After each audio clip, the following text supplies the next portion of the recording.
Good morning, good afternoon, good evening students. आपका बहुत बहुत स्वागत है आपके अपने YouTube चैनल पर जिसका नाम है smile chemistry classes.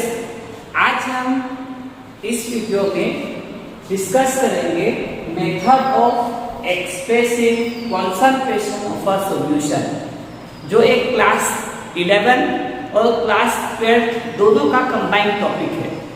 Expressing concentration of a solution. हम लेक्चर शुरू करें इससे पहले मेरी आपसे निवेदन है कि यदि आप इस चैनल पे नए हैं तो प्लीज़ लाइक से सब्सक्राइब कर दीजिए। और मेरी आपसे हम्बल रिक्वेस्ट है कि यदि आप इस टॉपिक को अच्छे से समझना चाहते हैं तो पूरी वीडियो लास्ट तक देखिएगा। पहले हम कॉन्सेंट्रेशंस का मीनिंग देख लें और सॉल्यूशंस का मीनिंग देख लें। यहाँ पर सॉल्यूशन वर्ड यूज हुआ है ट्रू सॉल्यूशंस के लिए। ट्रू सॉल्यूशन का मीनिंग होता है जब अमाउंट ऑफ सॉल्यूशंस के अंदर कंप्लीटली डिसॉल्व हो जाए। अमाउंट ऑफ सॉल्वेंट के अंदर कंप्लीटली डिसॉल्व हो जाए तो उसके लिए हम वर्ड्स यूज करेंगे ट्रू सॉल्यूशन। और कॉन्सेंट्रेशन वर्ड्स जनरली यूज होता है मोल पर लीटर्स, कि कितने मोल्स को आपने 1 लीटर्स में डिसॉल्व किया है वो उसका कहलाता है कॉन्सेंट्रेशन। मगर पहले हम method of expressing concentration of a solution पर डिस्कस करने से पहले ये समझ लेते हैं कि जितनी भी टर्म है कॉन्सेंट्रेशन बेस्ड टर्म है, ठीक है, उनको हम 2 पार्ट्स में क्लासिफाई कर सकते हैं। फर्स्ट यदि हम लोग बात करें तो हम लोग कहेंगे कि temperature dependent term. Temperature dependent term मतलब ऐसी टर्म जो टेम्परेचर पर डिपेंडेंट हो, ठीक है। और दूसरा हम लोग कहेंगे कि टेम्परेचर इंडिपेंडेंट टर्म मतलब ऐसी टर्म जिस पर टेम्परेचर का कोई इफेक्ट ना हो। तो कौन सी टर्म ऐसी होगी जो टेम्परेचर डिपेंडेंट होगी और कौन सी टर्म ऐसी होगी जो टेम्परेचर इंडिपेंडेंट होगी। तो टेम्परेचर डिपेंडेंट टर्म जो है ये वॉल्यूम बेस्ड होगी। जिन कॉन्सेंट्रेशंस की यूनिट में वॉल्यूम काउंट होगा तो वॉल्यूम टेम्परेचर चेंज करने से चेंज होता है। तो यदि आपने टेम्परेचर चेंज किया तो वॉल्यूम चेंज होगा और वॉल्यूम चेंज होगा तो कॉन्सेंट्रेशंस की टर्म पर भी अफेक्ट होगा। तो वो कौन सी यूनिट्स होगी जिस पर टेम्परेचर चेंज करने से वॉल्यूम का चेंज होगा। तो सबसे पहली जो टर्म है वो है वॉल्यूम बाय वॉल्यूम परसेंटेज। सबसे फर्स्ट टर्म है volume by volume percentage. Second term जो होगी वो होगी wait by volume percentage. Third term जो होगी वो होगी मोलारिटी, जिसको हम डिनोट करेंगे कैपिटल एन से। उसके बाद जो फोर्थ टर्म होगी वो होगी हमारी नॉर्मेलिटी, ठीक है, नॉर्मेलिटी जिसको हम डिनोट करेंगे कैपिटल एन से। उसके बाद नेक्स्ट जो टर्म होगी हमारी वो होगी parts per million, volume by in term of volume by volume और in term of weight by volume. तो ये वो सारी यूनिट्स है जिसमें वॉल्यूम काउंट होगा और वॉल्यूम काउंट होगा तो वॉल्यूम टेम्परेचर चेंज करने से चेंज होता है। तो ये सारी टर्म टेम्परेचर डिपेंडेंट टर्म हुई। अब हम बात करें टेम्परेचर इंडिपेंडेंट टर्म, मतलब जो टेम्परेचर के इफेक्ट के लिए इंडिपेंडेंट हो। तो सबसे पहला जो होगा वो होगा weight by wait percentage. Wait by wait या मास बाय मास। तो इन यूनिट्स पर टेम्परेचर का कोई इफेक्ट नहीं होता है। इसके बाद दूसरी टर्म की बात करें तो जो दूसरी टर्म होगी वो हमारी होगी मोलारिटी, ठीक है, मोलारिटी। उसके बाद जो हमारी थर्ड टर्म होगी वो होगी हमारी मोल फ्रैक्शन। फोर्थ जो हमारी टर्म होगी, फोर्थ टर्म वो होगी parts per million in term of weight by wait percentage. तो यहाँ पर टेम्परेचर इंडिपेंडेंट टर्म के अंदर मास काउंट होगा, मास काउंट होगा और मास का टेम्परेचर पर कोई इफेक्ट नहीं होता या टेम्परेचर का मास के ऊपर कोई इफेक्ट नहीं होता। तो हम volume by volume percentage, mass by volume percentage, molarity, normality, parts per million in term of volume by volume, in term of weight by volume, ये टेम्परेचर डिपेंडेंट क्वांटिटी होगी और बाकी weight by weight, molarity, mole fraction, parts per million, ये हमारी सारी temperature independent term होगी। अब हम फर्स्ट टर्म पर डिस्कस करते हैं।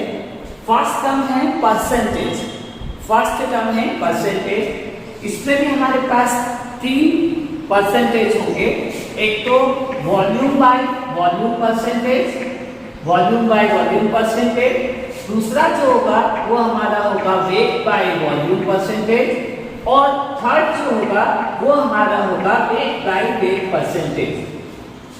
वॉल्यूम बाय वॉल्यूम परसेंटेज हम तब यूज करेंगे जब हमारा सोल्यूट और सॉल्वेंट दोनों लिक्विड होंगे।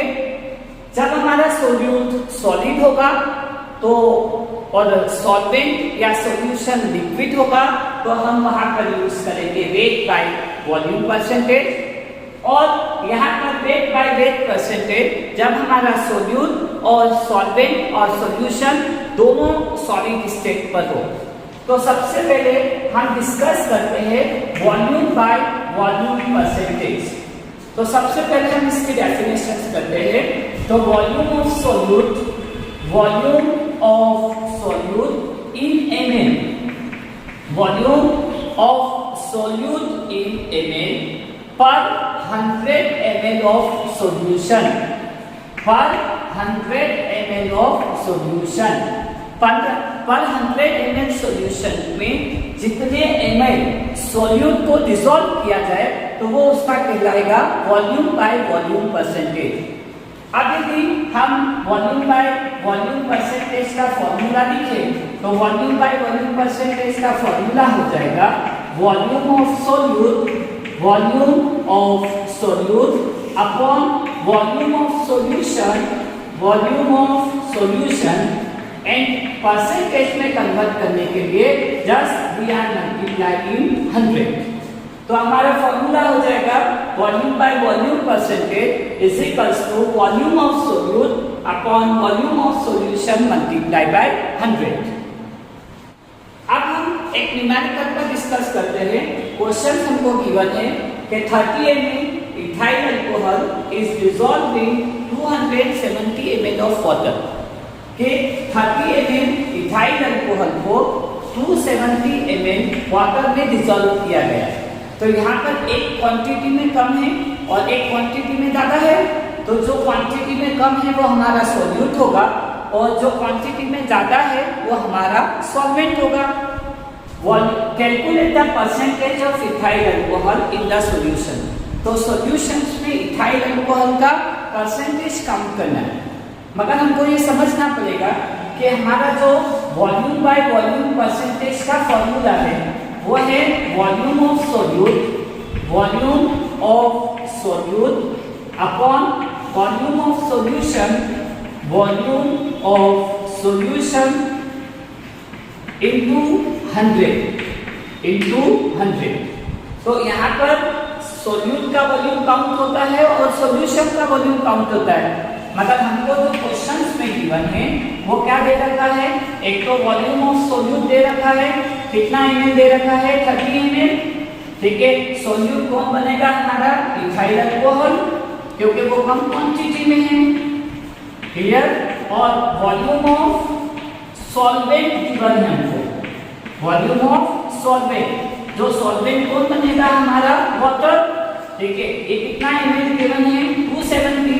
मगर हमारे फॉर्मूले में सॉल्यूशन का वॉल्यूम काउंट होता है तो क्या हो जाएगा कि volume of solution, volume of solution, तो सोल्यूट और सॉल्वेंट को ऐड कर दो तो 30 प्लस 270 इक्वल्स टू कितना हो जाएगा 300 ml। अब हम हमने वॉल्यूम ऑफ सॉल्यूशन काउंट कर लिया, तो हम फॉर्मूले में वैल्यू रखते हैं, तो volume by volume percentage, volume of solute हमारे पास कितना ml है, 30 ml upon volume of solution कितना ml आ गया, 300 ml, और परसेंटेज में काउंट करने के लिए मल्टीप्लाई बाय 100, तो 0 to 0 0 to 0 कैंसिल, 3 1 3 3 30, तो कितना हो जाएगा 10%। तो इसका मीनिंग ये होगा कि 100% सॉल्यूशन के अंदर 100% सॉल्यूशन के अंदर 10% इथाइल अल्कोहल का अमाउंट होगा और 90% जो है वो बॉटल्स का अमाउंट होगा। हम बात करते हैं वेट बाय वॉल्यूम परसेंटेज की। तो पहले हम डेफिनेशन देख ले, तो डेफिनेशन क्या होगा कि mass of solute in gram, mass of solute in gram per 100 ml of solution, per 100 ml of solution के सोल्यूट का अमाउंट किसमें लेंगे, ग्राम में, और कितने में डिसॉल्व करें, 100 ml सॉल्यूशंस में डिसॉल्व करें, तो वो उसका क्या कहलाएगा, वेट बाय वॉल्यूम परसेंटेज। अब यदि हम इसके फॉर्मूले की बात करें, तो फॉर्मूला होगा weight by volume percentage is equals to weight of solute, weight word use करो तो वेट वर्ड यूज करो, मास वर्ड यूज करो तो मास वर्ड यूज करो, केमिस्ट्री में दोनों सेम है। तो wait of solute in gram upon volume of solution multiply by 100, volume of solution multiply by 100। तो फॉर्मूला क्या हो जाएगा, wait of solute in gram upon volume of solution multiply by 100। अब हम बात करते हैं इसके न्यूमेरिकल्स की, कि calculate the percentage of sulphuric acid in a solution, कि सल्फ्यूरिक एसिड का सॉल्यूशन में परसेंटेज काउंट करो, having 40 gram of H2SO4 in 100 ml of solution. तो ऑब्वियसली बात है कि यहाँ पर 40 ग्राम H2SO4 है, कम क्वांटिटी में है, इसलिए वो सॉल्यूट बनेगा इन 1000 ml ऑफ सॉल्यूशन, तो ये हमारे सॉल्यूशंस का वॉल्यूम बनेगा। तो यहाँ पर क्या होगा, परसेंट फॉर्मूला क्या है वेट बाय वॉल्यूम का, कि mass of solute in gram upon volume of solution in multiply by 100 for the conversation of percentage. तो यहाँ पर मास ऑफ सोल्यूट जो है वो कितना हो जाएगा, 40 अपॉन वॉल्यूम ऑफ सॉल्यूशन कितना हो जाएगा, 1000 इनटू परसेंटेज में कन्वर्ट करने के लिए मल्टीप्लाई करेंगे 100 का। तो 0 to 0 0 0 0 कैंसिल, तो केवल कितना बचा, 4%। तो इसका मतलब क्या हुआ कि 100 ml सॉल्यूशंस के अंदर 1000 ml सॉल्यूशंस के अंदर सल्फ्यूरिक एसिड का कितना परसेंट अवेलेबल है, 4% अवेलेबल है। तो ये हमारा हो गया वेट बाय वॉल्यूम परसेंटेज। अब हम डिस्कस करेंगे percentage by weight, means solute और सॉल्वेंट जब दोनों सॉलिड हो, तो ऐसी कंडीशंस में डेफिनेशंस क्या हो जाएगी कि वेट ऑफ सोल्यूट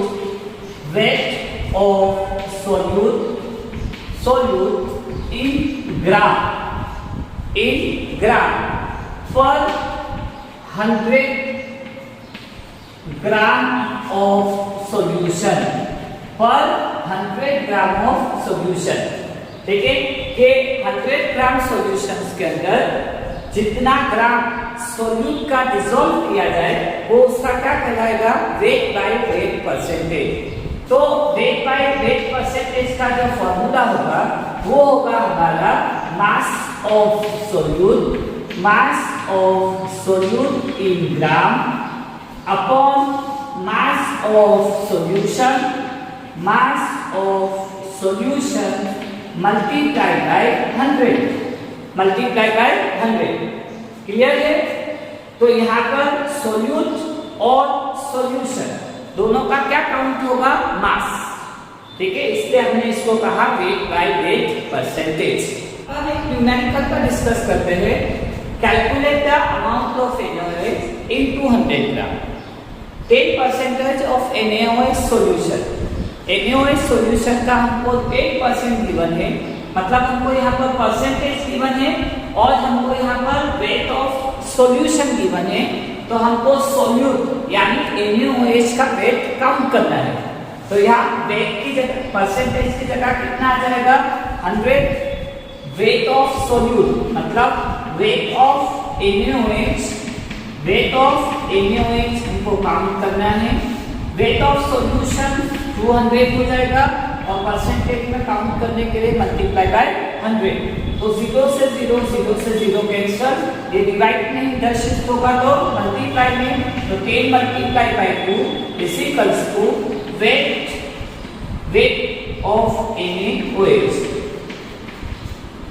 तो 10 into 2 20, तो कितना परसेंट कितना हो गया हमारा जो वेट ऑफ NaOH होगा, वेट ऑफ NaOH तो कितना हो जाएगा 20 ग्राम, मतलब 10% NaOH सॉल्यूशन में 20 ग्राम NaOH को हमको डिसॉल्व करना होगा।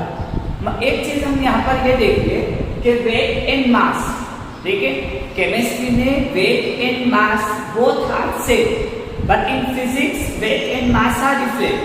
तो हम यहाँ पर weight of solute in gram upon weight of solution करें या mass of solute in gram upon mass of solution करें वो भी सेम होगा, और ये सेम यूनिट का रेशियो है, इसलिए इनकी कोई यूनिट नहीं होगी। अब हम डिस्कस करते हैं स्ट्रेंथ पर, ठीक है। स्ट्रेंथ की जो यूनिट्स होगी वो होगी ग्राम पर लीटर, हमेशा स्ट्रेंथ की जो यूनिट्स होगी वो होगी ग्राम per litre. Amount of solute in gram, amount of solute in gram dissolved in 1 liter of solutions। जब अमाउंट ऑफ सॉल्यूशंस को 1 लीटर सॉल्यूशंस में डिसॉल्व किया जाए तो वो क्या कहलाएगा, उनकी स्ट्रेंथ, ठीक है। Amount of solute in gram dissolve in 1 litre of solution. हम एग्जांपल समझने के लिए कहे कि मैंने कहा कि 20 ग्राम NaOH को हमने 1 लीटर सॉल्यूशंस में डिसॉल्व किया, ठीक है। 20 ग्राम NaOH को 1 लीटर सॉल्यूशंस में डिसॉल्व किया या 1000 ml में डिसॉल्व किया, तो हम ये कह सकते हैं कि ये सॉल्यूशन की जो स्ट्रेंथ होगी वो कितनी होगी 20 ग्राम पर लीटर, ठीक है। इस सॉल्यूशन की स्ट्रेंथ कितनी होगी 20 ग्राम पर लीटर। न्यूमेरिकल पर डिस्कस करते हैं कि 100 gram of solute is dissolved in 10 litre of solution of sodium carbonate. कि 100 ग्राम सोल्यूट कौन होगा, सोडियम कार्बोनेट। तो 100 ग्राम सोडियम कार्बोनेट का 10 लीटर सॉल्यूशंस में डिसॉल्व किया गया है। तो उन्होंने कहा कि calculate the strength of solution in gram per litre. यहाँ पर 10 लीटर में डिसॉल्व किया गया है, हमको 1 लीटर के लिए फाइंड आउट करना है। तो अमाउंट ऑफ सोल्यूट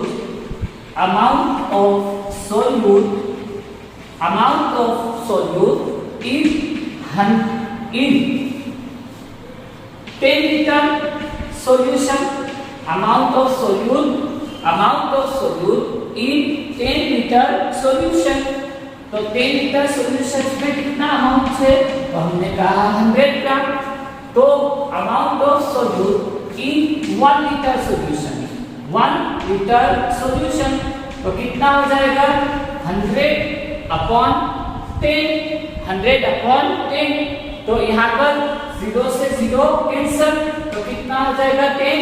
तो इसकी जो स्ट्रेंथ होगी वो क्या हो जाएगी 10 ग्राम पर लीटर। मतलब 1 लीटर के अंदर कितना ग्राम, 10 ग्राम सोडियम कार्बोनेट डिसॉल्व करना पड़ेगा। 1 लीटर में 10 ग्राम, तो 10 लीटर में कितना हो जाएगा 100 ग्राम।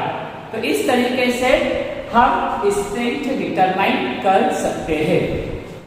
अब हम एक्सप्रेसिंग कॉन्सेंट्रेशन ऑफ सॉल्यूशंस की सेकंड टर्म जिसका नाम है मोलारिटी, जिसको हम रिप्रेजेंट करते हैं कैपिटल एम से। ठीक है, इसकी यदि यूनिट्स की बात करें तो इसकी यूनिट्स होगी मोल पर लीटर या मोल पर डेसीमीटर क्यूब। अब यदि हम मोलारिटी की डेफिनेशंस करें तो number of moles of solute, number of moles of solute dissolve in 1 liter of solution, dissolve in 1 liter of solution। जब नंबर ऑफ मोल्स को 1 लीटर सॉल्यूशन में डिसॉल्व किया जाए तो वो उसकी क्या कहलाती है, मोलारिटी। अब मोलारिटी का फॉर्मूला हम लोग देखें तो फॉर्मूला क्या हो जाएगा, number of moles of solute, number of moles of solute upon volume of solution, volume of solution in liter, volume of solution in liter, number of moles of solute upon volume of solution in liter। अब यदि हम बात करें कि sir number of moles कैसे निकालेंगे, तो number of moles हम निकाल सकते हैं, number of moles is equals to mass of solute in gram upon molecular mass, mass of solute in gram upon molecular mass। तो यहाँ पर हम नंबर ऑफ मोल्स की जगह पर ये यूनिट पुट करें तो क्या हो जाएगा, molarity, molarity is equals to mass of solute, mass of solute in gram upon molecular mass of solute, molecular mass of solute into volume of solution। अब यहाँ लीटर में है, यदि हमको ml में कन्वर्ट करना हो तो लीटर को ml में कन्वर्ट करने के लिए 1000 का डिवाइड में से ऊपर जाएगा तो मल्टीप्लाई में, तो यहाँ क्या हो जाएगा, multiply by 1000 and volume of solution in ml, volume of solution in ml। अब यदि हम और इसको आगे सॉल्व करें तो हम इसको ऐसा भी लिख सकते हैं कि molarity is equals to mass of solute, mass of solute in gram upon volume of solution, volume of solution multiply by 1000 upon molecular mass of solute, molecular mass of solute.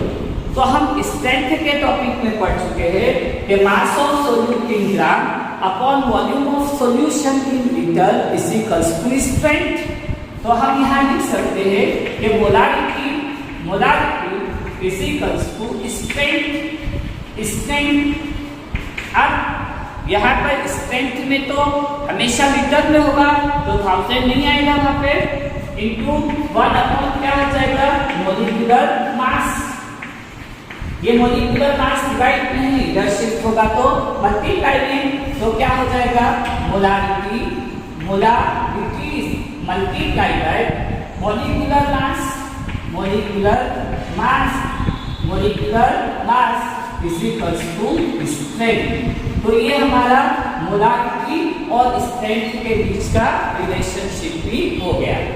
अब यदि इसी को हम मैथमेटिकली डिराइव करें तो हम हमेशा solvent को A से डिनोट करेंगे और सॉल्यूट जो होगा उसको हम डिनोट करेंगे D से।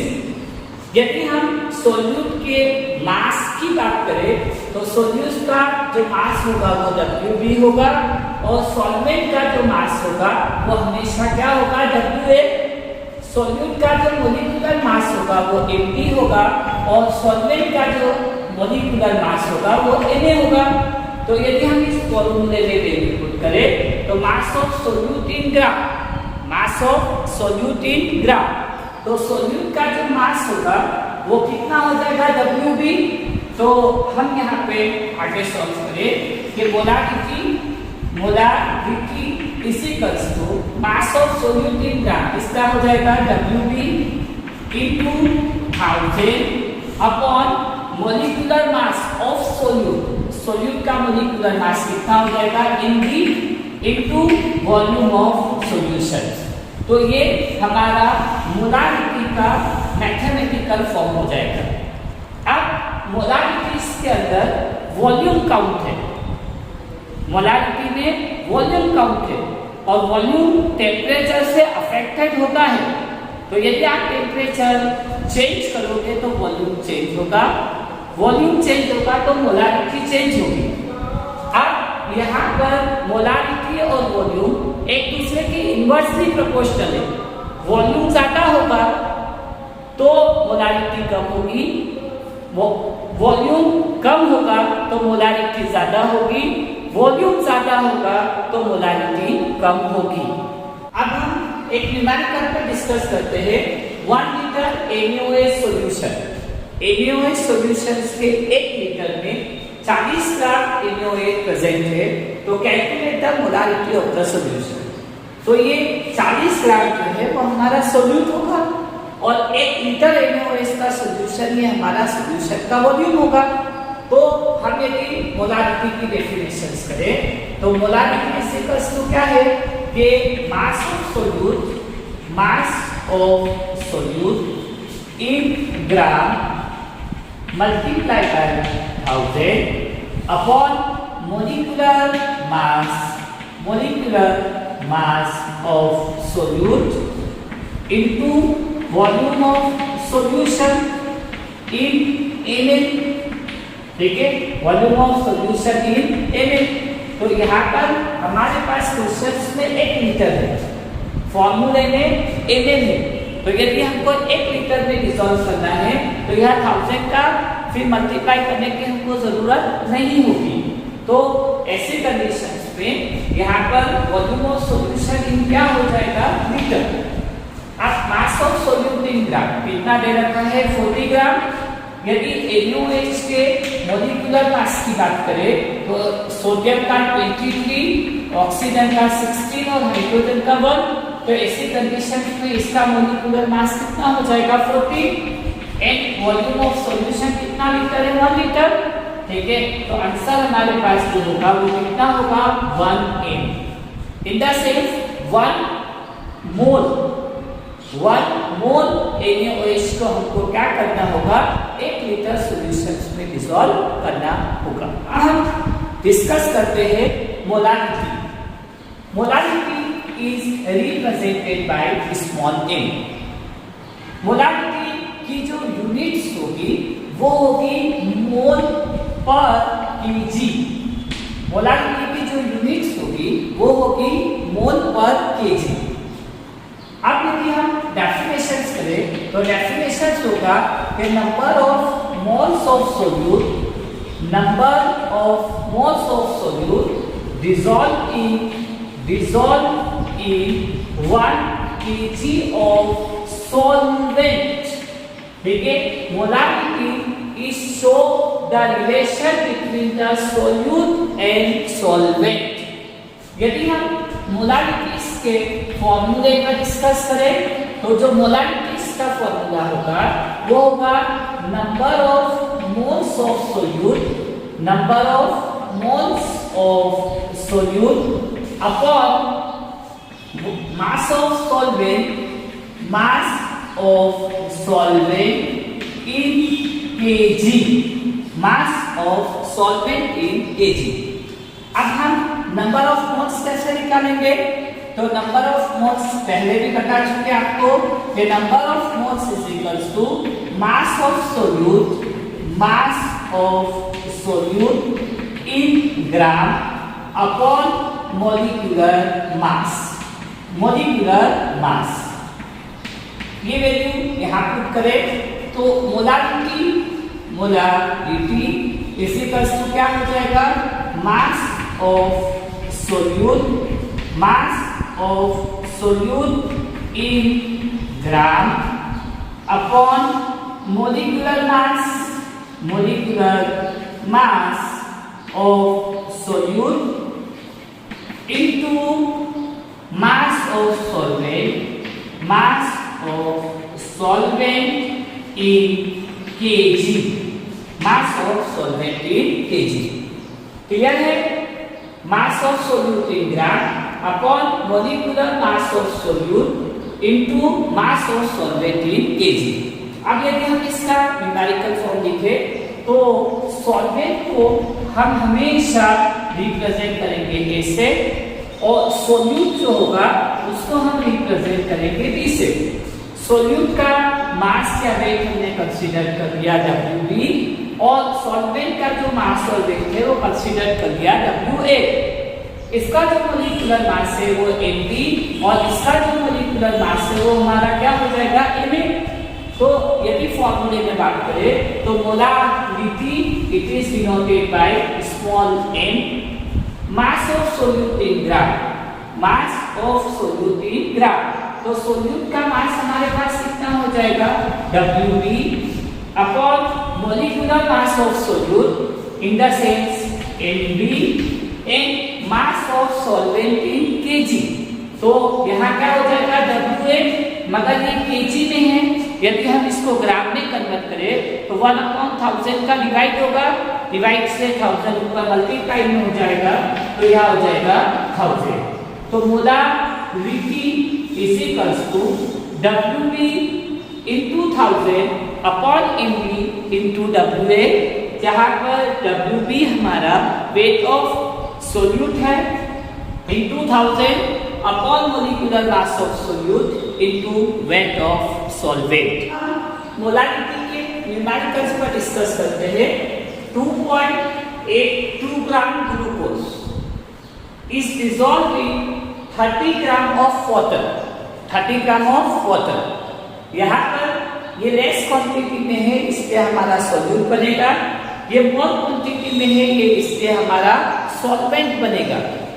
Calculate the molarity of the solution. अब हमारा जो मोलारिटी का फॉर्मूला है वो है मास ऑफ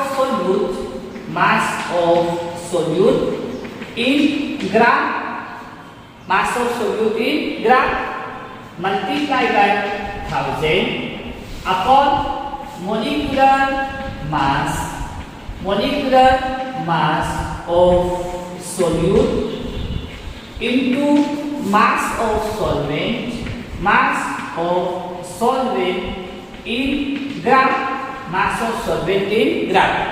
अब मास ऑफ सोल्यूट लेस क्वांटिटी में जो हो वो तो कितना हो जाएगा 2.82 मल्टीप्लाई बाय 1000।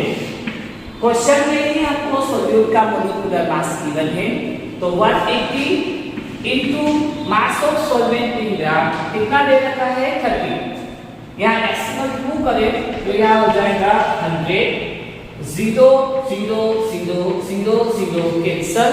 तो 282 डिवाइडेड बाय 180 मल्टीप्लाई बाय 3 करेंगे तो हमारे पास जो आंसर आएगा वो होगा 0.52 m। इसका मतलब 0.52 number of moles of glucose को 1 kg ऑफ सॉल्वेंट में डिसॉल्व किया जाएगा। डिस्कस करते हैं difference between molarity and molarity. Molarity is represented by capital A, molarity is represented by small a। Molarity की जो डेफिनेशन है वो है number of moles of solute dissolve in 1 liter of solution, 1 liter of solutions। यहाँ हम कहेंगे number of moles of solute, number of moles of solute dissolve in 1 kg of solvent, 1 kg of solvent। यहाँ number of moles को 1 litre solutions में dissolve किया गया है यहाँ पर नंबर ऑफ मोल्स को 1 kg ऑफ सॉल्वेंट में डिसॉल्व किया गया है। दूसरा जो है यहाँ पर volume of solution is involve, ठीक है, volume of solution is involve. यहाँ पर कौन इन्वॉल्व है, तो सॉल्यूशन का वॉल्यूम इन्वॉल्व है, जबकि यहाँ पर मास of solvent is involve, solvent is involve, ठीक है। यहाँ पर वॉल्यूम जो है पहले भी बोल चुके कि volume is affected by the temperature, तो टेम्परेचर से वॉल्यूम चेंज होगा तो मोलारिटी चेंज होगी, तो temperature is affected molarity, molarity, ठीक है, जबकि temperature is not affected, not affected molarity, molarity. अब हम डिस्कस करते हैं मोल फ्रैक्शंस पर, जिसको डिनोट किया जाता है एक्स से, ठीक है। डेफिनेशंस करें तो ratio of number of moles of component, number of moles of component to the total number of moles of component, total number of moles of component, ठीक है। यहाँ पर हमने वर्ड यूज किया है component, means mole fraction solute और solution, solvent और solution के बीच में भी रिलेशनशिप शो करता है। तो यदि हम मोल फ्रैक्शन की फॉर्मूला लिखे तो number of moles of component, moles of component upon total number of moles of component, number of moles of component, number of moles generally denote होता है स्मॉल n से। तो यदि हम यहाँ पर ये मोल फ्रैक्शंस को सोल्यूट की टर्म में लिखे तो हम सॉल्वेंट जो होगा और सोल्यूट जो होगा, सोल्यूट को हम V से डिनोट करते हैं, सॉल्वेंट को हम S से डिनोट करते हैं। तो सोल्यूट का जो नंबर ऑफ मोल्स होंगे वो Nb होंगे और सॉल्वेंट के जो नंबर ऑफ मोल्स होंगे वो होंगे Na। तो यदि मैं मोल फ्रैक्शन निकालूं फॉर द सॉल्वेंट तो यहाँ पर फॉर्मूला क्या हो जाएगा, number of moles of solvent, number of moles of solvent upon number of moles of solute plus number of moles of solvent, moles of solvent. Number of moles of solvent मतलब Na upon यहां हो जाएगा Nb plus Na। यदि for solute की बात करें, ये solvent के लिए था, अब हम यदि सोल्यूट की बात करें तो क्या हो जाएगा कि number of moles of solute upon number of moles of solute plus number of moles of solvent. Solute के लिए निकाला तो यहाँ पर हो जाएगा Nb upon Na plus Nb। अब यदि हम इन दोनों को ऐड करें तो Xa प्लस Xb इजिकल्स होगा Na upon Na plus Nb plus Na upon Na plus Nb। Nb तो Xa प्लस Xb का जो सम होगा, ठीक है, वो हमारे पास हो जाएगा 1, मतलब मोल फ्रैक्शन ऑफ सोल्यूट और मोल फ्रैक्शन ऑफ सॉल्वेंट का सम हमेशा कितना होगा यूनिट। अब किसी क्वेश्चन में मान ले हम कि हमको mole fraction of solvent given है, तो यदि उसको 1 में से माइनस करेंगे तो हमको mole fraction of solute find out हो जाएंगे। ठीक है, यहाँ पर मोल फ्रैक्शन ऑफ सोल्यूट और सॉल्वेंट का सम हमेशा 1 होगा, क्योंकि सॉल्यूशन हमेशा होमोजेनस होता है। ठीक है, मोल फ्रैक्शंस में दोनों सेम क्वांटिटी का रेशियो है, number of moles of component upon total number of moles of component, दोनों सेम क्वांटिटी का रेशियो है, इसलिए mole fraction is a unitless quantity. इसकी कोई भी यूनिट नहीं होगी, ये एक यूनिटलेस क्वांटिटी है। और मोल फ्रैक्शन में नंबर ऑफ मोल्स का काउंट है। ठीक है, इसमें वॉल्यूम का कोई कैलकुलेशन नहीं है, इसलिए मोल फ्रैक्शंस पर टेम्परेचर का कोई इफेक्ट नहीं होता है। अब हम डिस्कस करते हैं मोल फ्रैक्शंस के न्यूमेरिकल्स पर कि in a mixture 12 gram of water, 10 gram of acetic acid, 92 gram of ethyl alcohol. 12 gram water का है, 100 ग्राम एसिटिक एसिड का है और 92 ग्राम इथाइल अल्कोहल है। तो calculate the mole fraction of water, केवल मोल फ्रैक्शन इसका फाइंड आउट करना है वाटर का। तो न्यूमेरिकल करने से पहले सबसे पहले हमको सबके क्या निकालने पड़ेंगे, नंबर ऑफ मोल्स।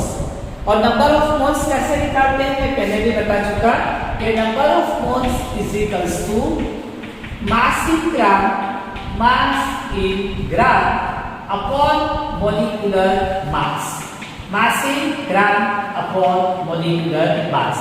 तो हमको इस क्वेश्चन में वाटर, एसिटिक एसिड और इथाइल अल्कोहल के मोलिकुलर मास की जरूरत पड़ेगी। तो हम बात करते हैं मोलिकुलर मास ऑफ वाटर। तो वाटर का जो मोलिकुलर मास है वो वाटर का फॉर्मूला H2O, तो हाइड्रोजन के 2 एटम और एटॉमिक मास हाइड्रोजन का 1 प्लस 16 इज इक्वल्स टू 18। तो वाटर का मोलिकुलर मास कितना हो गया, 18। Molecular mass of acetic acid, acetic acid का फॉर्मूला CH3COOH। तो कार्बन का एक एटम मास 12, हाइड्रोजन के 3 एटम एटॉमिक मास 1, कार्बन का 12, ऑक्सीजन का 16 प्लस 16 प्लस 1। तो एसिटिक एसिड के मोलिकुलर मास की बात करेंगे तो टोटल हो जाएगा 60। इसी तरीके से molecular mass of ethyl alcohol, तो इथाइल अल्कोहल का जो फॉर्मूला है वो है C2H5OH। ठीक है, 2 × 12 plus 5 × 1 plus 1 × 16 plus 1 × 1। 2 atom carbon के और कार्बन का एटॉमिक मास 12, 5 एटम हाइड्रोजन के और हाइड्रोजन का एटॉमिक मास 1, ऑक्सीजन का एटॉमिक मास 16 और एटम 1 और हाइड्रोजन का एटॉमिक मास 1 और एटम 1। तो ऐसी कंडीशंस में इथाइल अल्कोहल का जो मोलिकुलर मास होगा 46। अब मोलिकुलर मास डिटरमाइन करने के बाद हम सबके नंबर ऑफ मोल्स निकाल लेंगे। Number of moles of water plus number of moles of acetic acid plus number of moles of ethyl alcohol. तो हमारे पास फॉर्मूला है मास in gram upon molecular mass. तो वाटर का मास इन ग्राम 12 और molecular mass 18, ethyl acetic acid का मास in gram 100 upon molecular mass 16, ethyl alcohol का 92 upon 46। ये हो गए इसके नंबर ऑफ मोल्स, जिसमें 12 डिवाइड बाय 18 करेंगे तो 0.67, 100 डिवाइडेड बाय 60 करेंगे तो 1.6 मोल होंगे। ये हम निकाल रहे हैं नंबर ऑफ मोल्स। और 92 डिवाइडेड बाय 46 करेंगे तो आंसर आएगा 2.0 मोल। अब हमने सबके नंबर ऑफ मोल्स निकाल लिए। अब हमारे पास हमको मोल फ्रैक्शन निकालना है। किसका मोल फ्रैक्शन निकालना है? केवल वाटर का। तो mole fractions of water is equals to क्या हो जाएगा, number of moles of water upon number of moles of water plus number of moles of acetic acid plus number of moles of ethyl alcohol, number of moles of component upon total number of moles of component. Total मतलब उस component, उस solution में या उस mixtures में जितने components हैं उन सबका सम। तो यहाँ पर वाटर है, एसिटिक एसिड है और इथाइल अल्कोहल है। वाटर के नंबर ऑफ मोल्स हमने निकालिए 0.67 प्लस 1.6 प्लस 2.0। इन तीनों का सम करें, इन तीनों का सम तो 0.67 अपॉन 4.27, तो 0.67 डिवाइडेड बाय 4.27, तो हमारे पास जो आंसर होगा वो होगा 0.15। तो इसके जो number of moles, mole fraction निकला वाटर का मोल फ्रैक्शन।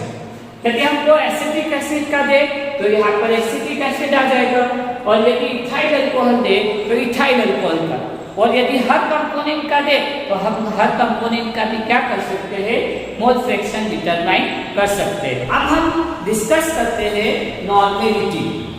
नॉर्मेलिटी की जो डेफिनेशन होगी वो होगी ग्राम इक्विवेलेंट पर लीटर, ग्राम इक्विवेलेंट पर लीटर, और नॉर्मेलिटी को रिप्रेजेंट किया जाता है n से।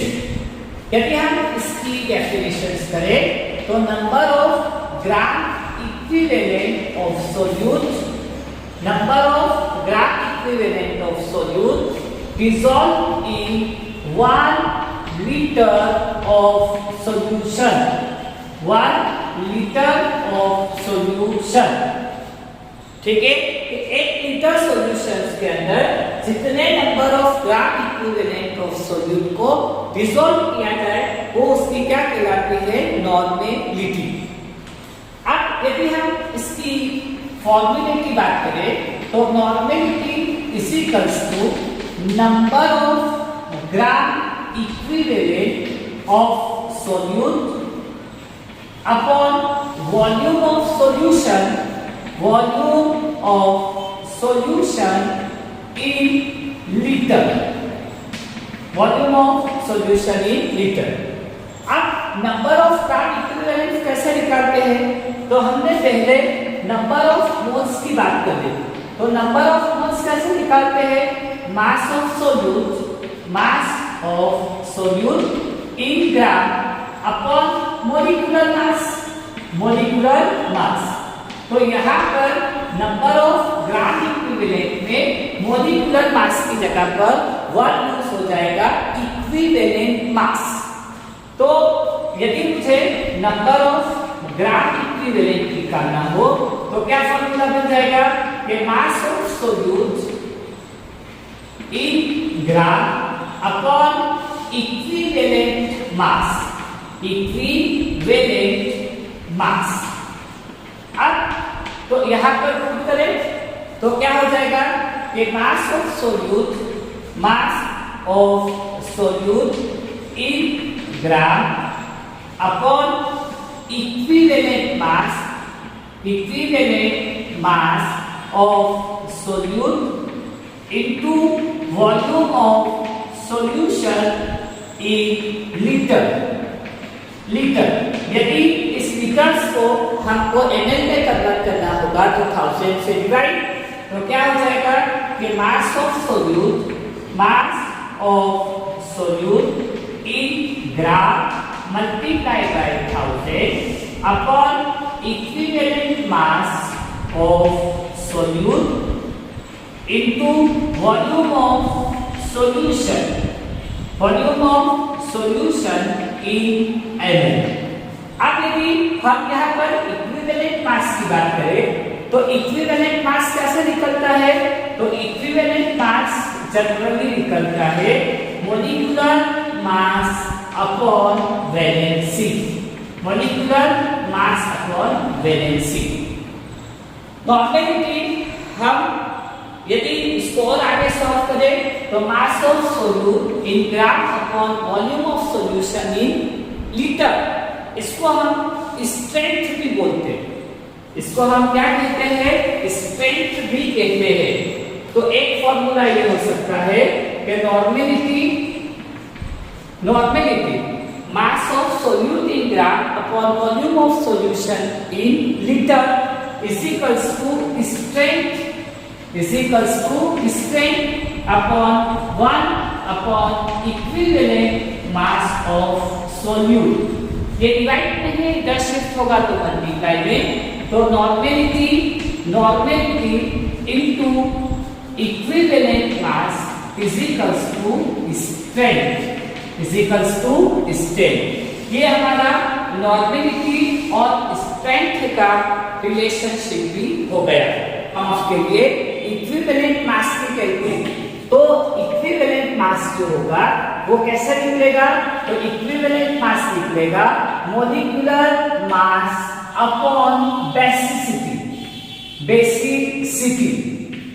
क्योंकि एसिड के लिए हम वर्ड यूज करते हैं बेसिसिटी, क्योंकि एसिड H का प्लस आयन रिलीज करता है, वो एसिड किसको जाकर न्यूट्रल करता है? बेस को। इसलिए एसिड के लिए हम वर्ड यूज करेंगे बेसिसिटी। वो निकाल सकते हैं मॉलिक्यूलर मास अपॉन एसिडिटी। तो इस तरीके से हम डिफरेंट कंपाउंड्स के लिए इक्विवेलेंट मास का कैलकुलेशन कर सकते हैं।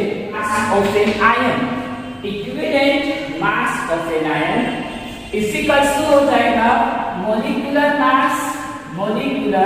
मास upon charge of an ion. ठीक है, तो इस तरीके से हम अलग अलग कंपाउंड्स का इक्विवेलेंट मास भी डिटरमाइन कर सकते हैं। अब हम इसके न्यूमेरिकल्स पर डिस्कस करते हैं। 5 ग्राम NaOH is dissolved in 1 liter of solution। 1 litre solution पे 5 ग्राम NaOH को डिसॉल्व किया गया, तो उसको आपको उसकी नॉर्मेलिटी काउंट करनी है। तो नॉर्मेलिटी की जो फॉर्मूला है वो क्या होगा कि mass of solute in gram multiply by 1000 upon equivalent mass of solute into volume of solution. अब यहाँ पर सोल्यूट कौन है? NaOH। तो NaOH का पहले हमको इक्विवेलेंट मास पता होना चाहिए। तो equivalent mass is equals to molecular mass. NaOH base है, तो इसलिए इसके वर्ड में क्या वर्ड यूज होगा? एसिडिटी। ठीक है, क्योंकि NaOH क्या करेगा? एक OH का माइनस आयन रिलीज करेगा, इसलिए इसकी एसिडिटी 1। NaOH का molecular mass 23 plus 16 plus 1 is equals to 40। तो इसका इक्विवेलेंट मास कितना हो जाएगा? 40। मास ऑफ सोल्यूट इन ग्राम, कितना मास दे रखा है हमको? 5 into 1000 upon 40 into volume of solution in litre. अब यहाँ पर हमको सॉल्यूशन का वॉल्यूम लीटर में काउंट है, इसलिए हमको यहाँ पर 1000 से मल्टीप्लाई करने की जरूरत नहीं है। ठीक है, तो यहाँ कितना आ जाएगा? 1। तो 5 1 जा 5 8 जा 40, 1 अपॉन 8। शुरू करते हैं 5 पर मिलियन। 5 पर मिलियन एक्चुअली कब यूज किया जाता है? जब सॉल्वेंट पे या सॉल्यूशंस पे बहुत माइन्यूट क्वांटिटी में अवेलेबल हो। जब सॉल्वेंट या सॉल्यूशंस पे बहुत कम क्वांटिटी में अवेलेबल हो, तो ऐसी कंडीशंस में कॉन्सेंट्रेशंस को डिटरमाइन करने के लिए हम वर्ड यूज करते हैं 5 पर मिलियन। जनरली 5 पर मिलियन वर्ड यूज किया जाता है पॉल्यूशंस के लिए। ठीक है, कॉन्सेंट्रेशन में जब सोल्यूट बहुत कम क्वांटिटी में अवेलेबल हो। यदि हम 5 पर मिलियन की डेफिनेशन करें तो पार्ट्स ऑफ कंपोनेंट पर million parts of the solution, कि जब कंपोनेंट का parts amount 10 million parts of solutions में अवेलेबल हो तो उसको हम बोलते हैं पार्ट्स पर मिलियन। अब ये parts per million volume by volume की टर्म में भी हो सकता है, मास बाय मास की टर्म में भी हो सकता है और मास बाय वॉल्यूम की टर्म में भी हो सकता है। तो यदि हम ppm की बात करें तो मास बाय मास की बात करें तो इसका फॉर्मूला हो जाएगा mass of component upon total mass of component into 10⁶। ठीक है, मास ऑफ कंपोनेंट पर million parts of total mass of the component. यदि हम ppm को वॉल्यूम की टर्म में कहें तो volume of component upon volume of solution into 10⁶। यदि इसी ppm को हम मास और वॉल्यूम की कंपैरिजन में करें तो mass of component upon volume of component into 10⁶। ठीक है, ये पार्ट्स पर मिलियन का क्या हो जाएगा फॉर्मूला। अब यदि हम एक एग्जांपल्स में देखें कि यदि मैं 1 kg सी वाटर लूं, ठीक है, मैं 1 kg सी वाटर लूं और उसमें ये कहूं कि 5.8 into 10⁻³ ग्राम 5.8 into 10⁻³ ग्राम ऑक्सीजन है, या ये कहूं कि 5.8 ग्राम ऑक्सीजन पर 10⁶ ग्राम सॉल्यूशन में है, तो हम ये कह सकते हैं कि उसका जो ppm है पार्ट्स पर मिलियन है, या जो concentration of oxygen in sea water, oxygen का सी वाटर में जो कंसंट्रेशन होगा वो कितना होगा 5.8 ppm।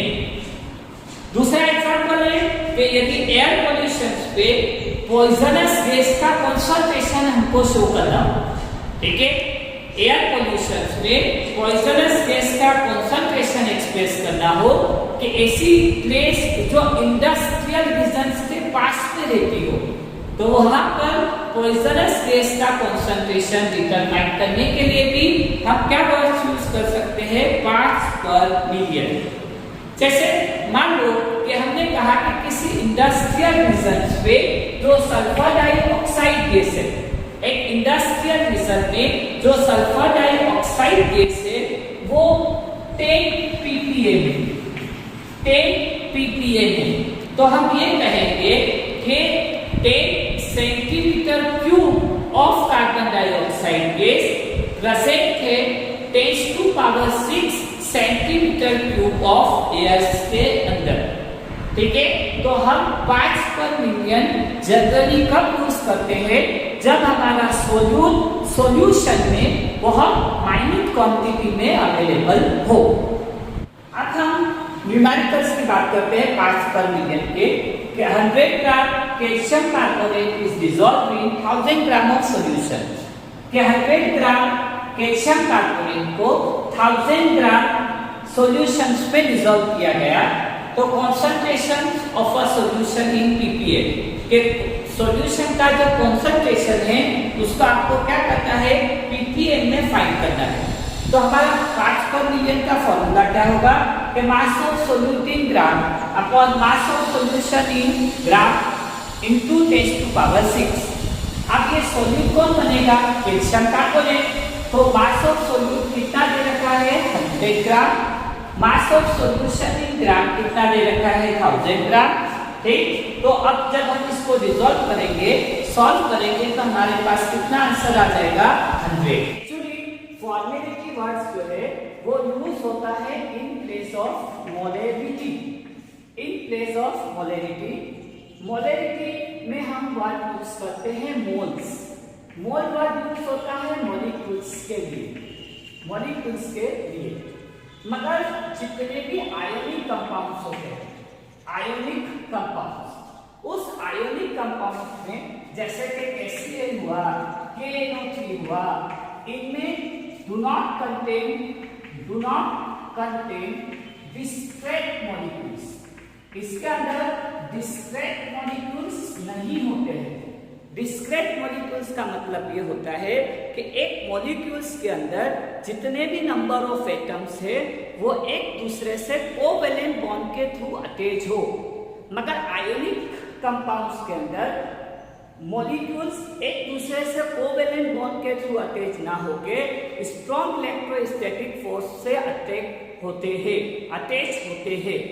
तो ऐसी कंडीशंस में हम मोल वर्ड का यूज ना कर उसके लिए हम वर्ड यूज करते हैं फॉर्मूला। मोल की जगह पर यूज किया जाता है फॉर्मूला वर्ड्स।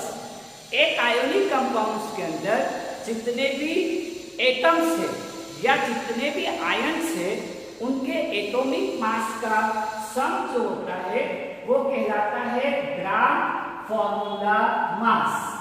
ठीक है। In place of molar mass, instant of molar mass, हम यूज करते हैं ग्राम फॉर्मूला मास। क्योंकि मोल का मास मोलार मास होगा, तो हम मोलार मास वर्ड ना यूज करते हुए क्या वर्ड यूज करेंगे? ग्राम फॉर्मूला मास। क्यों वर्ड यूज करेंगे? क्योंकि आयोनिक कंपाउंड्स में आयंस एक दूसरे से स्ट्रॉन्ग इलेक्ट्रोस्टैटिक फोर्स से अटैच होते हैं, ना कि कोवेलेंट बॉन्ड से। तो यदि हम इसकी डेफिनेशंस करें तो gram number of gram formula mass dissolve in 1 liter of solution। कि जब 1 लीटर सॉल्यूशन में number of gram formula mass को डिसॉल्व किया जाए तो वो उसकी कहलाती है फॉर्मेलिटी। फॉर्मेलिटी का फॉर्मूला होगा number of gram formula mass of solute upon volume of solution in 1 litre. अब यदि हम कहें कि हमने 29.85 ग्राम NaCl को 29.85 ग्राम NaCl को 1 लीटर सॉल्यूशन में डिसॉल्व किया, तो हम कह सकते हैं कि उस सॉल्यूशन की फॉर्मेलिटी कितनी होगी? 0.58।